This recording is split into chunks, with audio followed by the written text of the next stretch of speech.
নমস্কার বন্ধুরা, এই সুন্দর ফুলগুলো দেখুন, যা এখনও সবে ফুটতে শুরু করেছে। আমি রুবেন, আমার চ্যানেল রুবেন আনটোল্ড স্টোরিজে আপনাদের স্বাগত। আশা করি আপনারা সবাই ভালো আছেন। আজ আমি আপনাদের সার সম্পর্কে এবং তাদের ব্যবহার এবং কী দিয়ে তাদের তৈরি তাদের গুণাগুণ সম্পর্কে আপনাদের গাইড করব। আর আপনাদের শেখাবো কীভাবে বাগানের মাটি একবার ব্যবহার করা হলে তা পুনরায় কীভাবে ব্যবহারযোগ্য করা যায়। যাই হোক, দেখুন এই চন্দ্রমল্লিকা ফুলগুলো কী সুন্দর ফুটে আছে।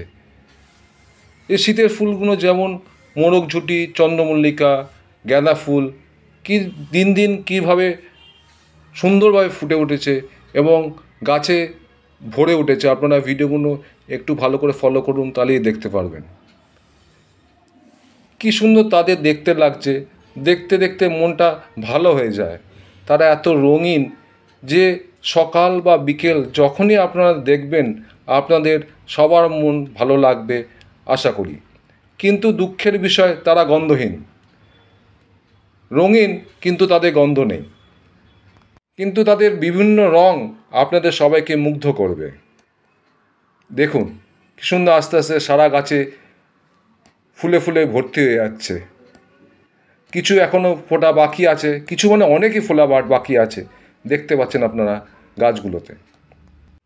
আপনারা দেখতে পাচ্ছেন কীভাবে ফুল ফুটতে শুরু করেছে সবে। যেমন আমি আগের ভিডিওতে বলেছি যে এই ফুলগুলি ডিসেম্বরের মাঝামাঝি থেকে ফুটতে শুরু করবে এবং তারা জানুয়ারি ফার্স্ট উইক পর্যন্ত প্রত্যেকটি ফুল ফুটে উঠবে এবং গাছ ভর্তি হয়ে যাবে।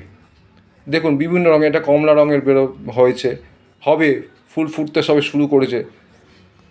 যখন ফুল পুরো ভরে যাবে গাছে, সবকটা গাছে, আপনাদের আরেকটি ভিডিও করে দেখাবো, তখন দেখবেন আপনাদের রঙে চোখ ঝলসে যাবে। মনে হবে কোথায় আপনারা এসে পড়েছেন।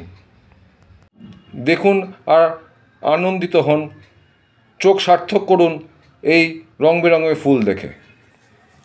দেখুন পাশে গাছটি সবে ফুটছে, এগুলি অনেকখানি ফুটে গেছে, অনেক বাকি আছে 20 ফোঁটা, আপনারা দেখতে পাচ্ছেন।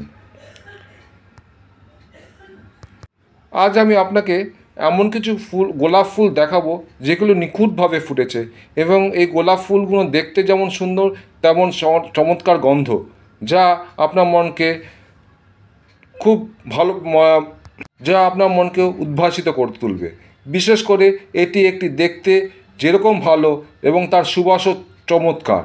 এগুলো হলো, এই দেখুন গোলাপ ফুলটা কি সুন্দর দেখতে লাগছে। এর গন্ধ শুকলে আপনার মনে হবে অনেক সেন্টকে হার মানাবে। এগুলো হলো ঝুমকো গোলাপ, একসাথে ফোটে। এটাও একটা গোলাপ ফুল, এটাও একটা গোলাপ ফুল, যেমন দেখতে সেরকম গন্ধ। উদ্ভিদদের nitrogen, phosphorus, potassium, manganese, calcium এবং অন্যান্য খনিজ প্রয়োজন হয় নিজেদের বেড়ে তোলার জন্য।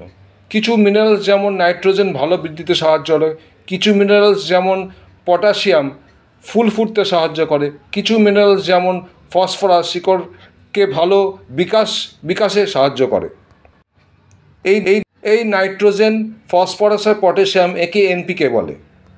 আমি বিস্তারিত চার্ট এবং এনপিকের কিছু অনুপাত প্রদান করছি, যা গাছের প্রয়োজন মতন ব্যবহার করতে হবে। জৈব সার প্রধানত 3 প্রকার: প্রাণীভিত্তিক, উদ্ভিদভিত্তিক, খনিজ ভিত্তিক। জৈব সারের উৎস পিট। এটি একটি নরম বা বাদামি প্রাকৃতিক পদার্থ যা মাটির পৃষ্ঠের নিচে শীতল ভেজা জায়গায় মৃত গাছ থেকে তৈরি হয়। গোবর সার, সেটা আপনারা সকলেই জানেন। ডলমেটিক চুনা, এক ধরনের চুনাপাথর যা সূক্ষ্ম স্থল ডলমেটিক চুনাপাথর থেকে তৈরি হয়, যা ক্যালসিয়াম কার্বনেট এবং ম্যাগনেসিয়াম কার্বনেটের সংমিশ্রণ। আরেকটি হলো কাঠ পোড়ানো ছাই, আরেকটি হলো হাড়ের গুঁড়ো। আরও আছে গ্রিন ম্যানিওর, যেটা পাতা পচা বা কিচেন ওয়েস্টে তৈরি হয়, ভার্মি কম্পোস্ট বা কেঁচো সার। এগুলি জৈব সার সম্পর্কে কিছু তথ্য রইল আপনাদের সাহায্যের জন্য। এবার আসা যাক মাটির সম্বন্ধে। মাটির সাধারণত 2 প্রকার হয়, একটা হলো অ্যাসিডিক আর একটা হলো অ্যালকানিক মাটি। অ্যাসিডিক মাটির পিএইচ মান 7 এবং 7-এর নিচে থাকে এবং 5.5 নিচে থাকলে এটা প্রবলভাবে অ্যাসিডিক হয়ে যায়। আরেকটি হলো অ্যালকালাইন মাটি, যার পিএইচ মান 7-এর ওপরে থাকে। এখন দেখুন বাগানের এই মাটির দিকে, যা একবার ইউজ হয়ে গেছে এবং সেটা এখন আর ইউজ করার মতন অবস্থায় নেই, সেটাকে আবার যে এই মাটিগুলো আমি ইউজ করতে পারি তার জন্য কি প্রসেস তা আপনাদের দেখাবো। দেখুন আপনারা প্রথমে মাটি নেবেন, মাটি নিয়ে সেটা কোনো কিছুর ভারী কিছুর সাহায্যে সেটা গুঁড়ো গুঁড়ো করে নেবেন, যেরকম আপনাদের দেখাচ্ছি আপনাদের। গুঁড়ো গুঁড়ো করে নিয়ে তারপর সেটা যত অবাঞ্ছিত কোনো যদি বস্তু থাকে, কাঁকড় পাথর থাকে, সেটা সরিয়ে দেবেন। এরকম ভারী কিছু দিয়ে চাপা দিয়ে আপনারা সেটা গুঁড়ো গুঁড়ো করে নেবেন যতটা সম্ভব। তারপর সেটা ছাঁকনি দিয়ে আপনি দেখুন গাছ কীরকম করে, আগের গাছ থেকে আপনি মাটি কীরকম করে বার করে নিচ্ছি আপনারা দেখতেই পাচ্ছেন। তারপর কোনো বালি চালার ছাঁকনি দিয়ে, আমার কাছে আছে আপনাদের দেখাবো, আপনারা দেখতে পারবেন, বা বালি ছাড়া ছাঁকনি দিয়ে সেটা ছেঁকে নিয়ে ফাইন মাটিটা বার করে নিতে হবে এবং পরবর্তী যে মাটিটা পড়ে থাকবে সেটাকে আবার নতুন করে ভেঙে দরকার হলে জল দিয়ে ভিজিয়ে পরে সেটা আবার গুঁড়ো গুঁড়ো করে একই প্রসেসে আবার মাটিটা তৈরি করতে হবে। শুধু মাটি গুঁড়ো করলেই হবে না, তার জন্য এটাকে আবার নতুন করে ফার্টিলাইজ করার জন্য কিছু নতুন ফার্টিলাইজার দিতে হবে। তার মধ্যে আপনাদের পরে দেখাবো ফার্টিলাইজারগুলো কী, আপনারা দেখতে পারবেন, সে সম্বন্ধে আমি পরে বলছি। এখন দেখুন কিরকম গুঁড়ো গুঁড়ো করে দিচ্ছি নানা জিনিস দিয়ে। এই হলো বালিচালার ছাঁকনি। এগুলি এর মধ্যে মাটিগুলো দিয়ে ফাইন মাটিগুলো আমরা বার করে নেবো ছেলে। যা বলছিলাম ফার্টিলাইজার যেগুলি লাগবে তার মধ্যে মেনলি হলো ভার্মি কম্পোস্ট, নিম খোল, মিক্সড ফার্টিলাইজার, গাছে কিছু সুষম খাবার থাকে সেগুলি, এগুলি দিয়ে ভালো করে মাটি, এই যে মাটি চেলে বার করছি, মাটিটা ওপর বিছিয়ে দেবো সেই ফার্টিলাইজারগুলো এই মাটিটা ভালো করে ইভেনলি ছড়িয়ে দেওয়ার পরে। তারপর আপনারা দেখতে পারবেন যে ভালো করে আমি মাটির সঙ্গে সেই ফার্টিলাইজার ভালো করে আমি মিশিয়ে নেব। মিশিয়ে তারপর ওটা আবার ইভেনলি ছড়িয়ে দিতে হবে। ছড়িয়ে দিয়ে তারপর ওর মধ্যে কোনো স্প্রেয়ার বোতলে ভালো করে জল ভরে সেই জল দিয়ে পুরো মাটিটাকে ভালো করে ভিজিয়ে দিতে হবে স্প্রে করে। আপনারা ডাইরেক্ট জল দেবেন না, তাতে আবার দলা দলা পেকে যাবে মাটিগুলো। স্প্রে করেই দেবেন, তাতে মাটি ভালো থাকবে। শুধু তাই দিলে হবে না,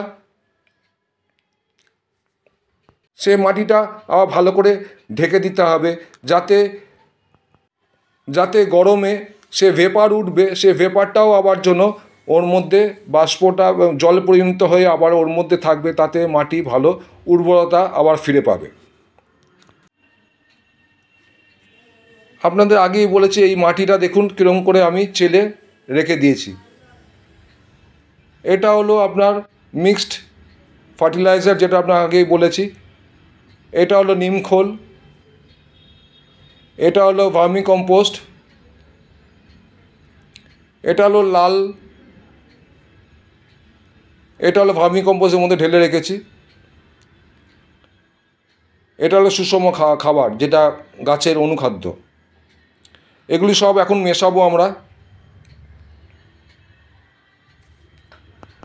কি প্রসেস আপনাদের আগেও বলেছি, আপনারা দেখে নেবেন, আমি আগে আপনাদের সেটা বলে দিয়েছি। তাহলে আর কি বন্ধুরা, আপনারা আস্তে আস্তে ফলো করুন, দেখতে থাকুন। এই যে যেরকম ভার্মিটা আমি ছড়িয়ে দিলাম দেখতে পাচ্ছেন। আশা করি আপনাদের সবার ভালো লেগেছে এই ভিডিওটি এবং তথ্যপূর্ণ লেগেছে, কি করে মাটিকে আবার রিইউজ করার মতন অবস্থায় ফিরিয়ে আসা যায়, যাতে পরবর্তীকালে মাটিটা আবার তার স্বাভাবিক ক্ষমতা ফিরে পায় এবং গাছ বসিয়ে যারা গাছে ভালো ফলন ও ফুল ও ফল দিতে পারে। আশা করি আপনাদের ভালো লেগেছে এই ভিডিওটি ভালো লাগলে আমার ভিডিওটি সাবস্ক্রাইব অল করবেন, লাইক করবেন এবং আশীর্বাদ করবেন, যাতে আরও নতুন তথ্যপূর্ণ ভিডিও আপনাদের দিতে পারি। আর কি, আপনারা দেখতে থাকুন এবং আমি আমার এই ভিডিওগুলো দেখে যদি একজন বাগানিও নতুনভাবে স্টার্ট করে, তাহলে আমার এই ভিডিও করা, এই যে পলিউশন এগেনস্টে আমার যে যুদ্ধ যে শুরু করেছি, যে আমরা পলিউটেড ফ্রি একটি আবহাওয়া তৈরি করতে চাইছি, সেটা যদি করতে পারি, একজন বাগানিকেও যদি নতুনভাবে আমি তৈরি করতে পারি, যে ইন্টারেস্টেড হয়ে ছাদ বাগান করতে চাইছে বা করতে পারবে, তাহলে আমার জীবন ধন্য হবে। এই একটি স্প্রেয়ার বোতল, যেটা আপনাকে আগেই বলেছি, জল ভরা আছে, স্প্রে করে দেবেন, এরকম করে স্প্রে করে মাটিটা ভিজিয়ে দেবেন। ভিজিয়ে শুধু দিলেই হবে না, ভিজিয়ে একটু ঢেকে দিতে হবে, যাতে সানলাইট পড়ে সেই ভেপারটা উঠে আবার জন্য ভেপারটা পড়ে যায়। এটা হলো যে মাটিটা আপনার বেঁচে গেছে, মানে যেটা আপনার ওই চালুনিতে ছাকেনি, এগুলিও ভিজিয়ে রাখছি। তার কারণ, ভিজিয়ে রাখলে পরবর্তীকালে ওটা আবার গুঁড়ো করতে সুবিধা হবে। দেখুন, এই যে ঢেকে রাখছি, ঢেকে চাপা দিয়ে রাখবেন, নাহলে উড়ে যাবে। হ্যাঁ, যা বলছিলাম, ওই মাটি যেটা বেঁচে গেছে সেগুলি খুব শক্ত মাটি, শক্ত হয়ে হার্ড হয়ে গেছে, সেই জন্য জল দিয়ে ভিজিয়ে রাখলাম ভালো করে। জল দিয়ে ভিজিয়ে রাখলে কী হবে, পরবর্তীকালে যখন আমি ওটা আবার নতুনভাবে গুঁড়ো করতে যাব, তখন সুবিধা হবে আমার গুঁড়ো করতে, এবং কোনো প্রবলেম হবে না। যাই হোক বন্ধুরা, আজকে আমার ভিডিও অন্তিম পর্যায়ে এসে গেছে। নমস্কার, টাটা, বাই বাই।